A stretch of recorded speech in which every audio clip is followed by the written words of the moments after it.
Quand Jacques m'a demandé qu'on parle de pas de viande, juste pour me sentir à l'aise, je vais vous lire quelque chose avant. Boucherie végétarienne, Hilt, qui est en Suisse, qui est un des plus, qui doit être le plus vieux restaurant végétarien. Donc, je pense ils ont parti à peu près en 1900. C'est un petit bout, tu sais. Et là, c'est le fils qui a repris, qui écrit la préface. Historiquement, la Suisse est le pays de la viande, de la saucisse et du fromage. Aux quatre coins du pays, on fête à l'automne la fête du cochon.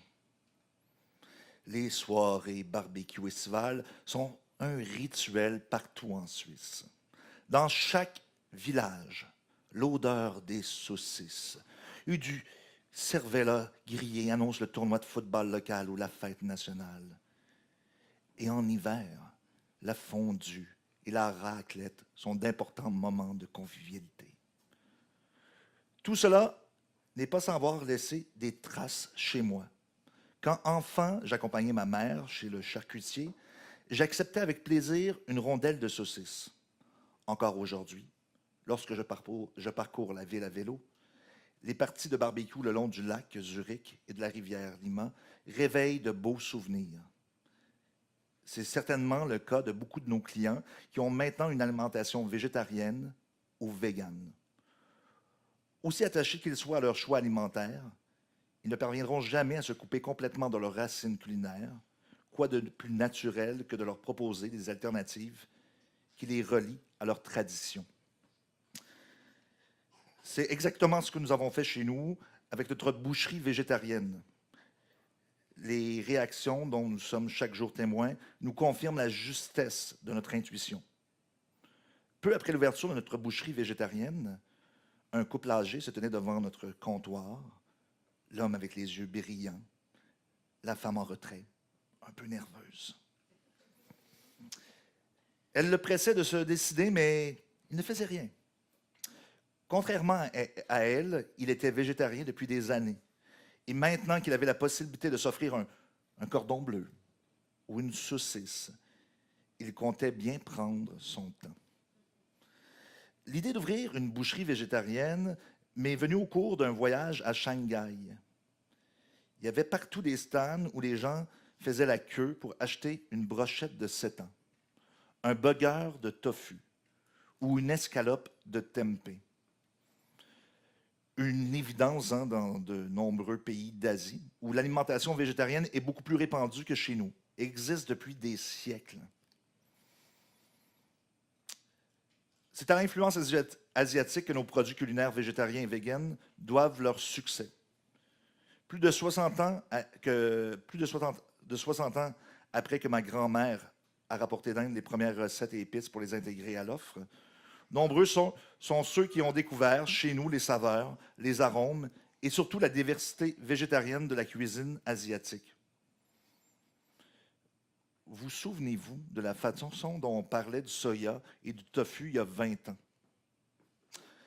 Pendant longtemps, ces aliments naturels de base en Asie sont restés relégués au rayon de diététique.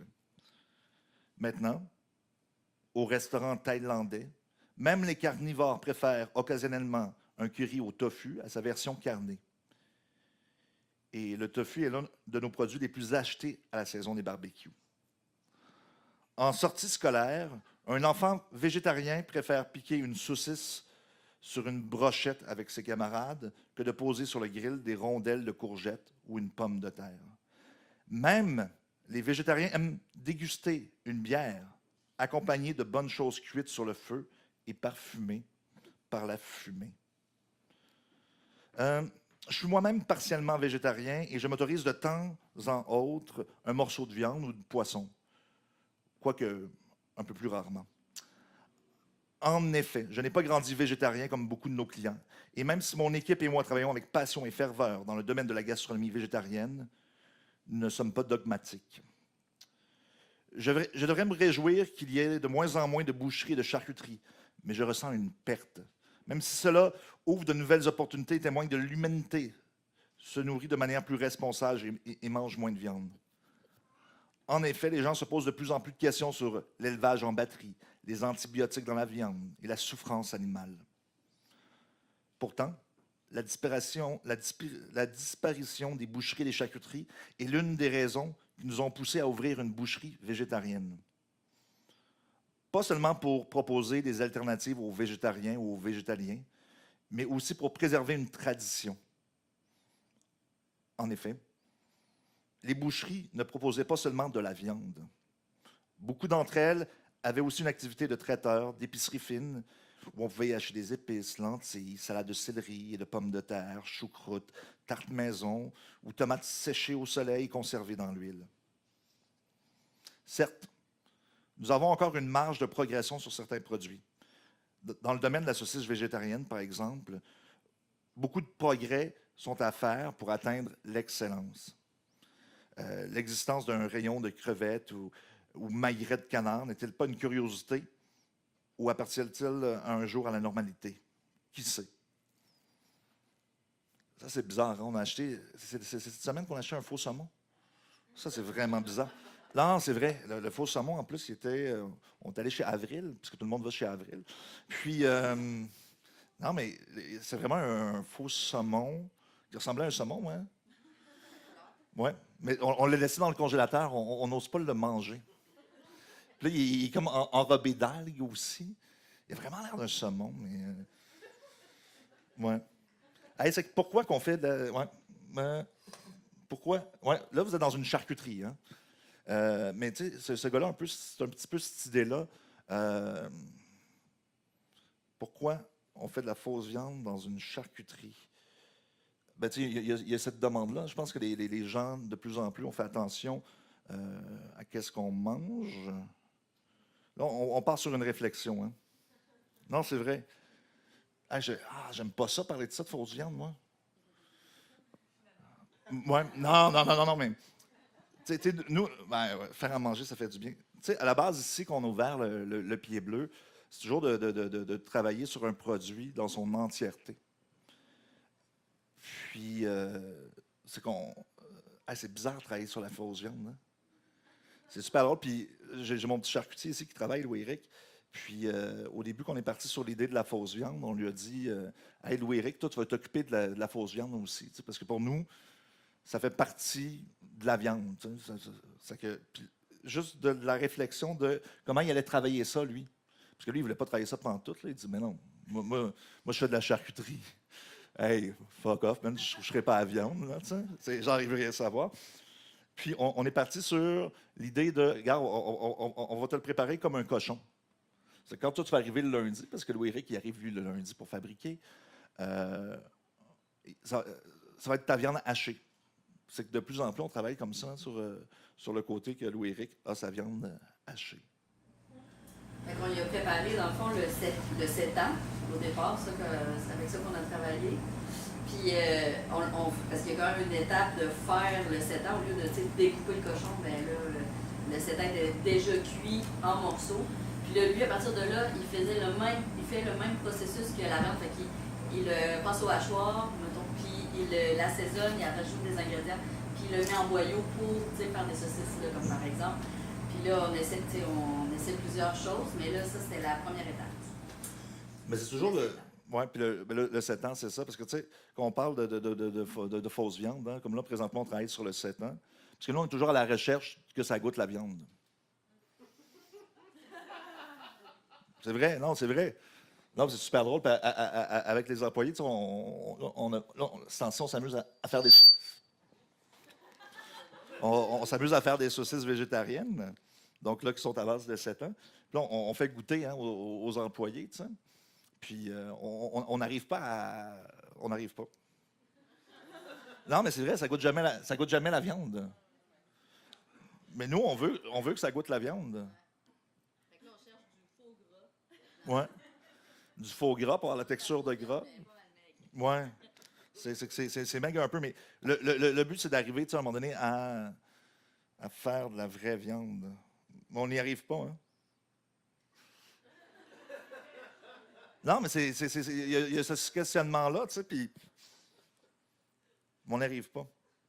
Non, mais j'aimerais ça que ça goûte la vraie viande. Là. Mais j'y arrive pas.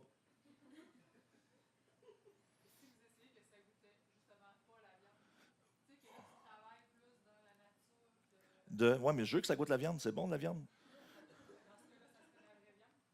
Ouais, mais non. Non, mais c'est juste qu'on essaye de trouver une texture. On cherche cette texture-là.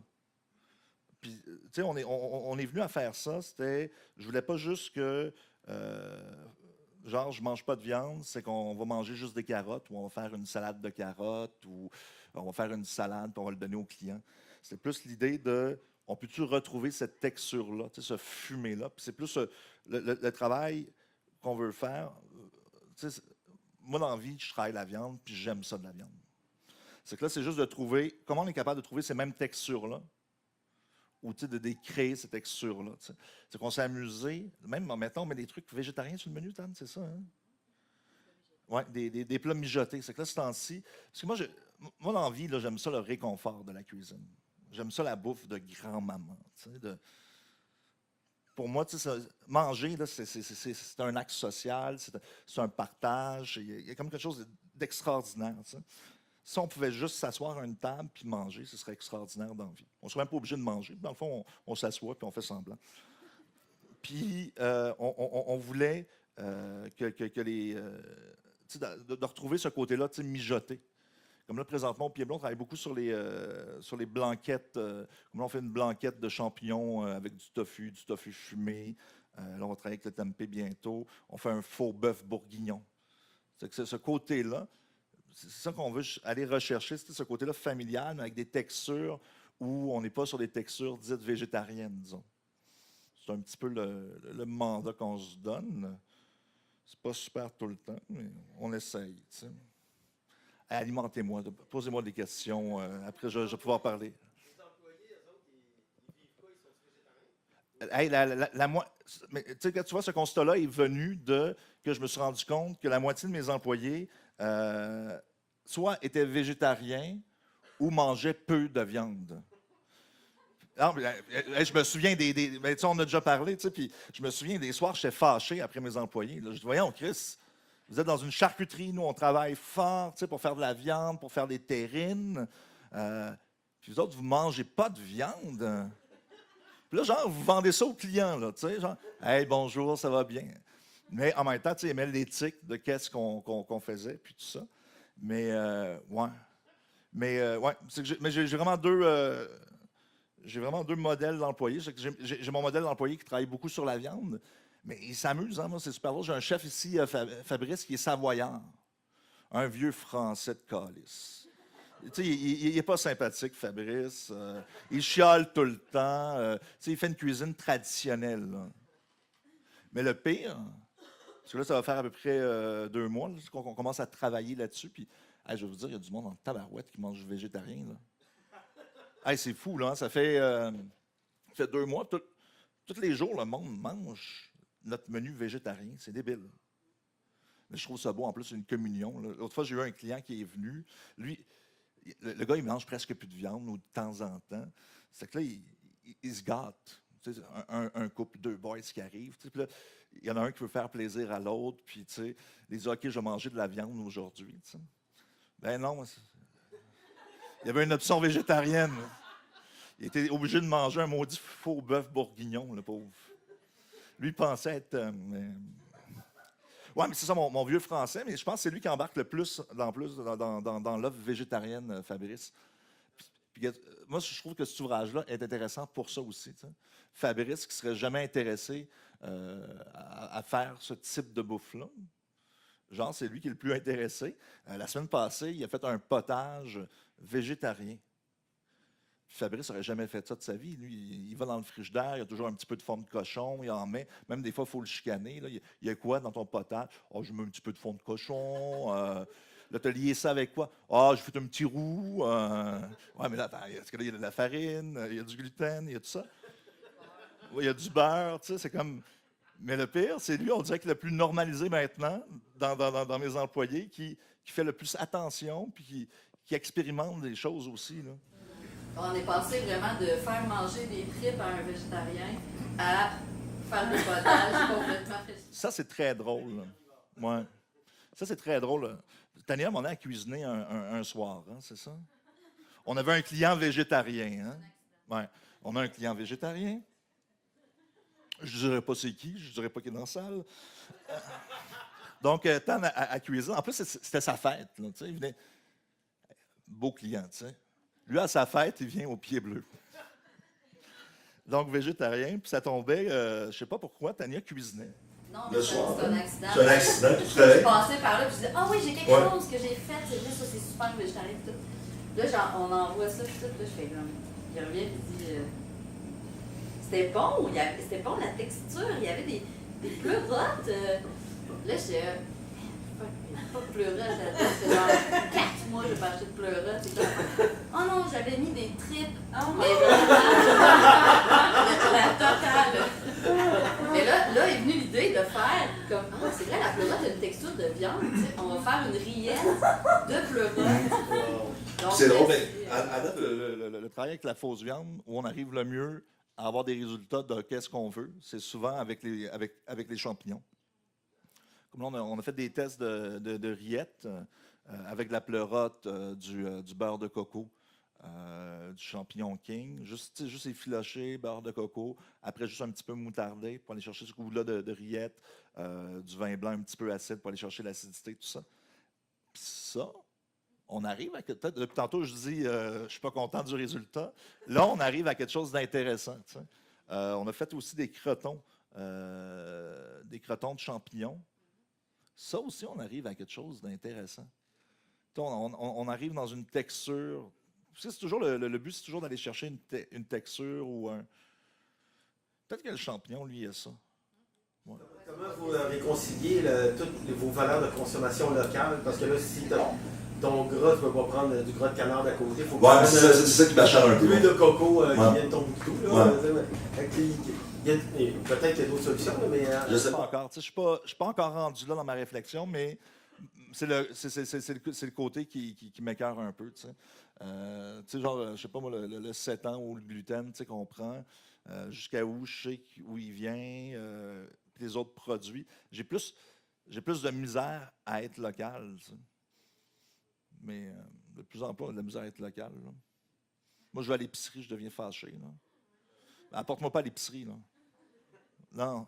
Même ma femme ne veut plus m'apporter à l'épicerie. C'est pas. Je veux rien.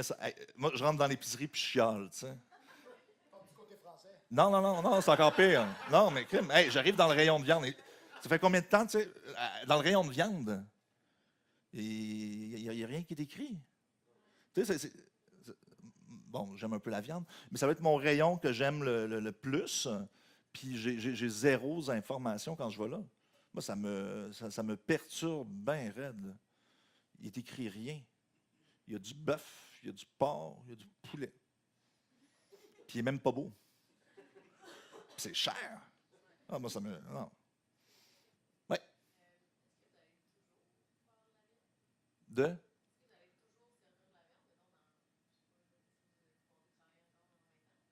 Ah, j'espère, oui.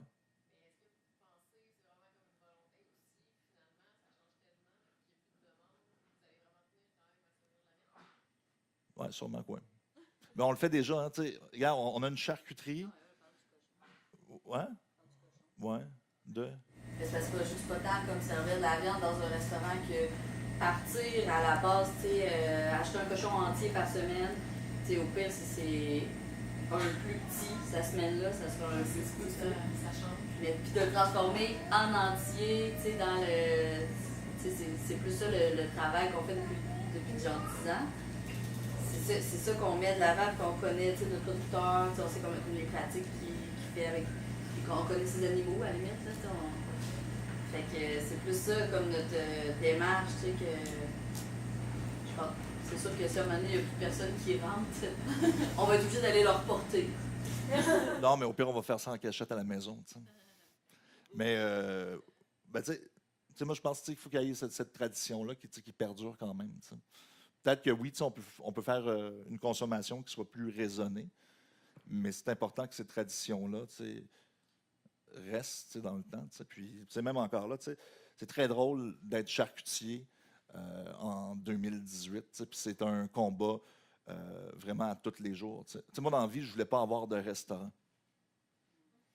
J'aime pas ça, la restauration. Je trouve qu'on se couche tard, il y a tout le temps du monde, tu es obligé de parler avec le monde, puis tout. Non, mais non, sans blague.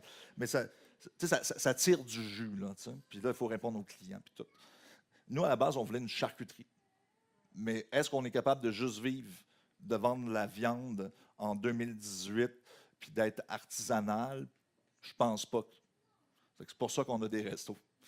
Mais, parce qu'on...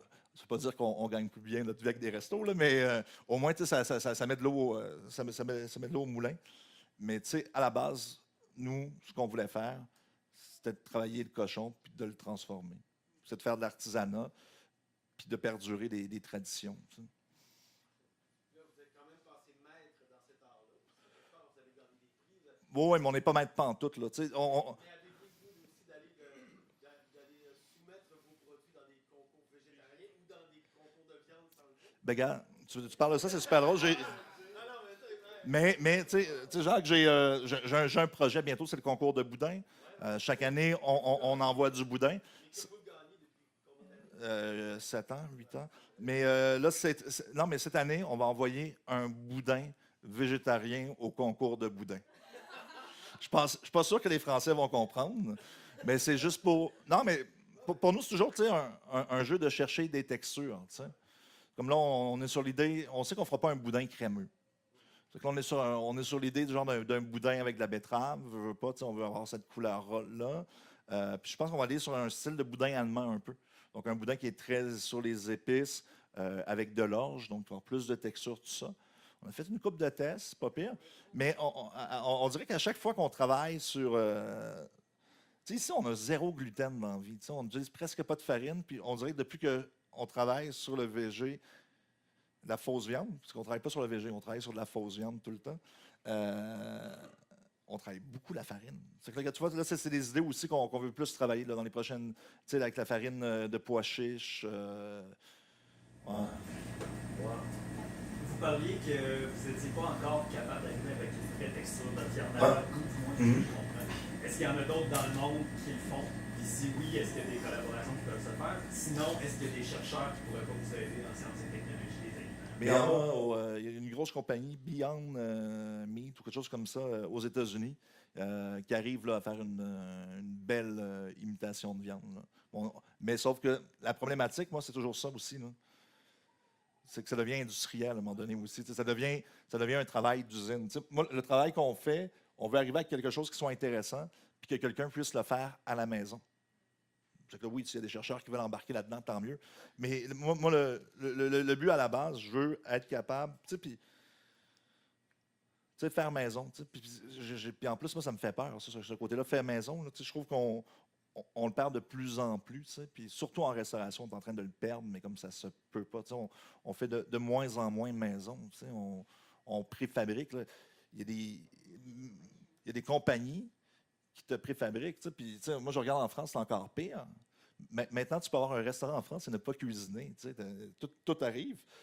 Puis quand... Ouais, ça me fait peur un peu. Puis, il y a des usines là, qui viennent d'ouvrir, même à Québec, qui vont, ils vont faire à manger tout ce que tu veux. Puis c'est correct en même temps. On a ce besoin-là de vouloir manger, mais il va falloir faire attention quelque part. Moi, je considère comme des restaurateurs d'avant-garde que vous avez vraiment, par votre créativité, tout ça, j'ai souvent été fier de ce que vous avez fait.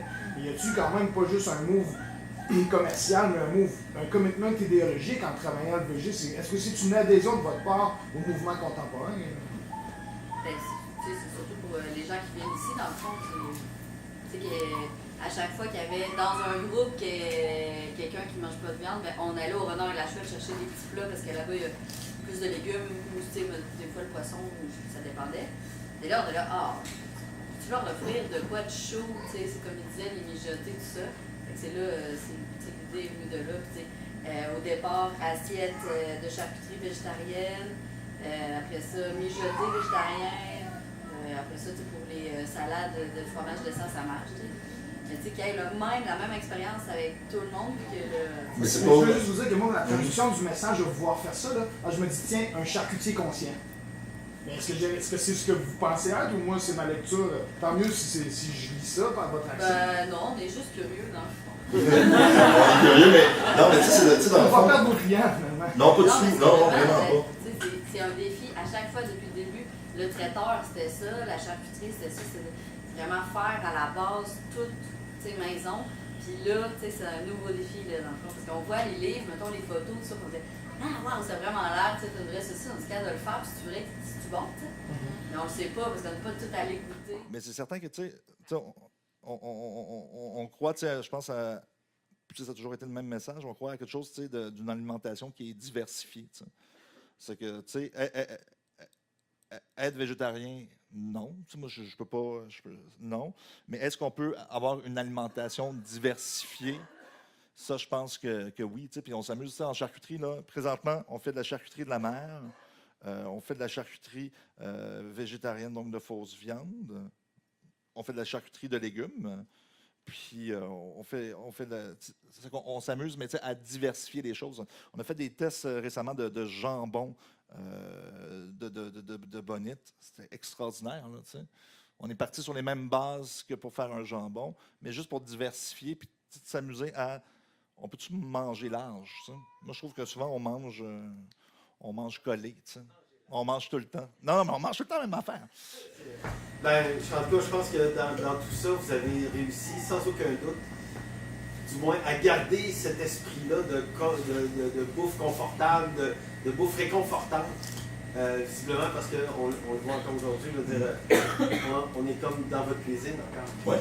Puis ça, je pense, ça vient, peu importe la bouffe que vous allez faire, que ce soit vietnamien, que ce soit végétalien ou, je sais pas, moi, si à un moment donné, vous ouvrez quelque chose d'africain ou de nordique. De nordique. On dit ça jusqu'à ce que... Mais je pense que vous allez toujours garder cet esprit-là de convivialité, puis de réception, puis de savoir recevoir aussi. Vous êtes des hôtes absolument magnifiques. Merci beaucoup. Ah, mais madame, ici, il y avait une question de l'autre genre. Oui, je me demandais, ça de fruits, vous avez essayé de faire quoi? On a fait, hein, il y a 2 ans, on a fait du tofu. Ah, et puis c'est le fun, ça, en plus, on avait le soya. Des grains de local. Oui, de Bellechasse, hein, de Saint-Vallier. Ouais. Mais tu sais, à un moment donné, il faut s'arrêter à vouloir tout fabriquer. À un moment donné, oui, on le fait, puis on s'amuse avec ça. Mais à un moment donné, on ne peut pas tout le temps tout fabriquer. C'est pas rentable. Mais on le fait, là, longtemps, on a fait du tofu. C'est la Flèche qui faisait ça. Puis, sauf qu'à un moment donné, on ne peut pas... Non, on ne peut pas. Hein? Ouais. C'est plate, mais c'est ça. Oui, mais on ne pourra pas. Oui.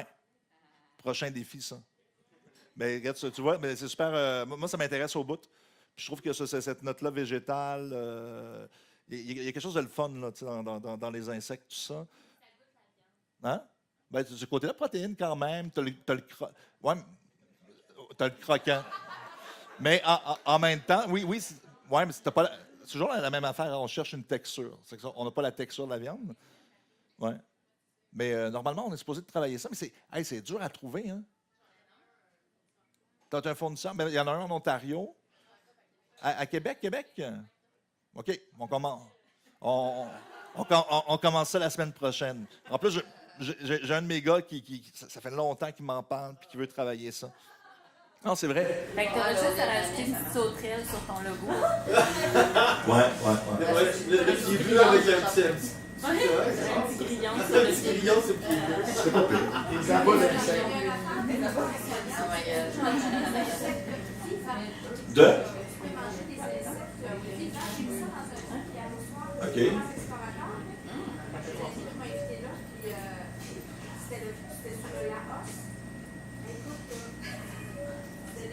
C'était gros comme ça, puis ça bougeait encore.